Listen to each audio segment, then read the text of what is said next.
ನಮಸ್ಕಾರ, ನೀವು ನೋಡ್ತಾ ಇದ್ದೀರಾ ಫ್ರೀಡಂ ಟಿವಿ. ಇದು ಜನಸಾಮಾನ್ಯರ ಚಾನೆಲ್. ನಾನು ಸಂತೋಷ್ ರಾಠೋಡ್. ಮೊದಲಿಗೆ ಹೆಡ್ಲೈನ್ಸ್. ರಾಮ ಮಂದಿರ ದೇಣಿಗೆ ಕಳವು ವಿಚಾರ, ಎಫ್ಐಆರ್ ಬೆನ್ನಲ್ಲೇ 8 ಮಂದಿ ಅರೆಸ್ಟ್.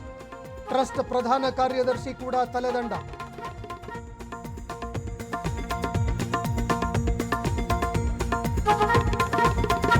ಶಬರಿಮಲೆಯಲ್ಲಿ ಮತ್ತೊಂದು ವಿವಾದ, ಅರ್ಹತೆ ಇಲ್ಲದಿದ್ರೂ ಮುಖ್ಯ ಅರ್ಚಕರಾಗಿ ನೇಮಕ. ಪ್ರಸಾದ್ ಆಯ್ಕೆಗೆ ಭಾರೀ ಅಪಸ್ವರ.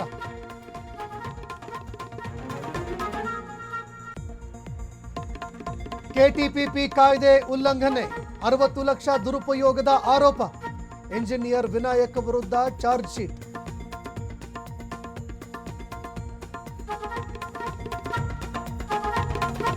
ಕಾಂಗ್ರೆಸ್ ಸರ್ಕಾರ ರೈತರ ಬಡವರ ವಿರೋಧಿ.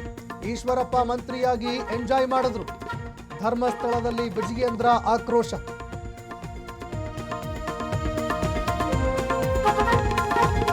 ಎಣ್ಣೆ ಏಟಲ್ಲಿ ಮಹಿಳೆ ಹೈ ಡ್ರಾಮಾ. ದಾವಣಗೆರೆಯಲ್ಲಿ ಪೊಲೀಸರ ಜೊತೆ ಕಿರಿಕ್. ಹಲ್ಲೆ ಆರೋಪದಲ್ಲಿ ಜೈಲಿಗೆ ಶಿಫ್ಟ್.